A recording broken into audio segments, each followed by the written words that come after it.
Hello and welcome to Records Rebuilds. Today we're coming to you from SCCA Time Trials Nationals. And that is why the car has all the stickers on it today.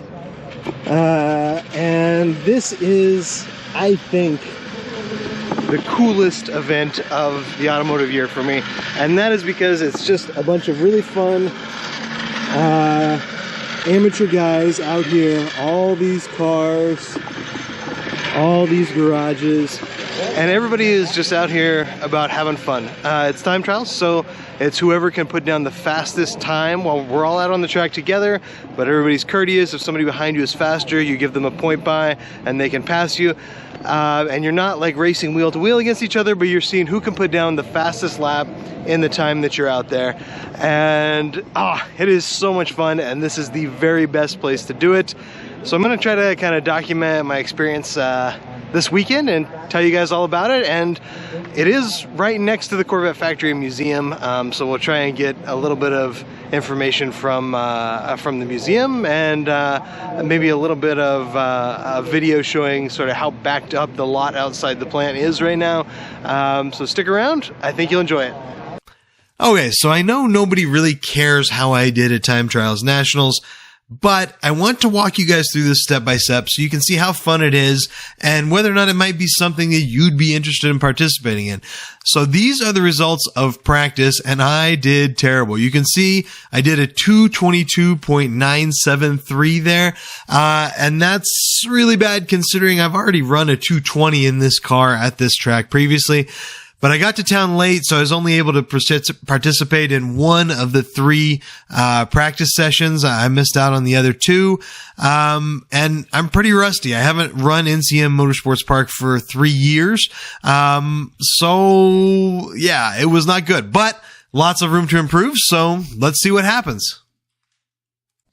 Okay, so before we get into actual competition, let's talk a little bit about the car. This is an almost totally stock 2015 Corvette Z51 package. Got a lot of camber. The alignment is definitely set up for time trials. But other than that, no performance modifications. There are a few modifications that are allowed under the rules to enhance cooling, but this class is Sport 1, and sport classes are all about sort of running the car as you brought it. You're allowed to do a few little modifications that are very easy and cheap, but really not changing the car very much from factory settings. And Sport 1 is the highest class in the sport category, so these are all the fastest cars that are pretty much how they left the factory. Okay, so here are our first results after day one.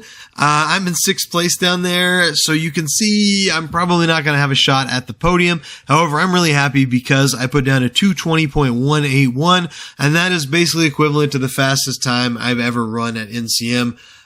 So had a lot of fun doing it. But let's look a little bit at the competition above me. So first off, up at the top was David. I don't know David, and hopefully he'll never see this video. But he was running a 2016 Porsche GT4, and man, an impressive car, very light car, and he was driving extremely well. Basically put the rest of us to shame all weekend long. You'll see two different instances of a 2023 Chevy Corvette with the coolest paint scheme that I have ever seen. This is the C8R Big Sexy Edition. And I just thought it was awesome. Really cool to look at. But a car that is probably going to handle better than me with a mid-engine configuration, and also has about 40 more horsepower than my car's packing. So a lot of these cars above me, I'm at a disadvantage car-wise, but it's really fun to see how close you can get to chasing them down. And driver skill matters a lot. Almost all these guys are more skilled than me. So yeah, I was really pretty happy with day one, even though, like I said, probably no podium this year.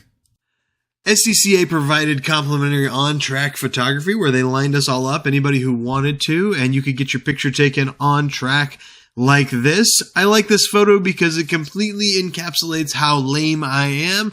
You can see the cargo shorts, you can see the tube socks, you can see the New Balance shoes, and the shirt, which says the right attitude and duct tape can fix anything. And then, of course, the Corvette in the background. Next up was day 2. Day 2 is something called track sprint, where they sort of divide the track in half, and you get to run configurations that you would never normally get to run. But I'm not going to go into too much detail with that in the interest of time. So let's skip forward to day 3. Okay, so this is day 3. This is a special lap. This is 2 seconds faster than I've ever run at this track previously, which really made me feel like, you know, who knows, maybe we make a few more changes and maybe we've got a shot to get on the podium next year. It was a lot of fun. I learned a lot. I'm still unlocking new ways to take turns on this track. So I'm just going to let you sit back and enjoy the sounds of the engine. Next lap is 3 minutes earlier.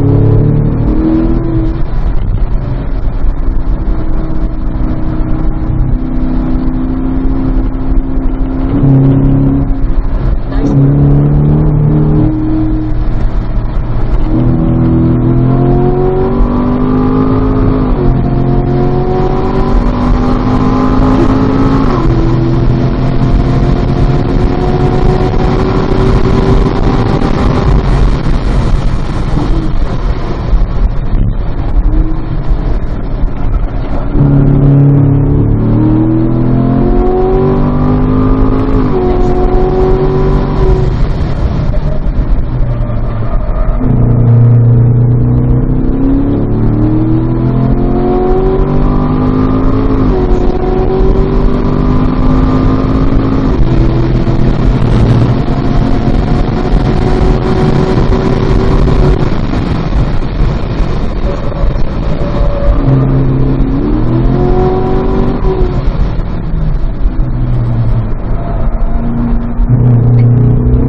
So I'm sure if you're a pro or even a really good amateur, that looked like a really rough lap with a lot of room for improvement. But for me, it was the most beautiful lap I've ever driven in my entire life. And it felt amazing.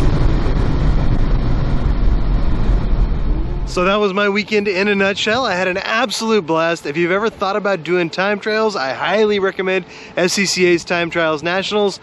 It is just like a track day, but they have a transponder on you, they track your times, they put you in order of groups that are close to your same time, and they put you in the order of your times. I had no traffic all weekend. My last session of the weekend, there were 7 cars out there with me on NCM. You just can't get quality track time like that, where it's you by yourself trying to do the very best you can do, and it was amazing. So thanks for watching, guys, and we'll see you next time.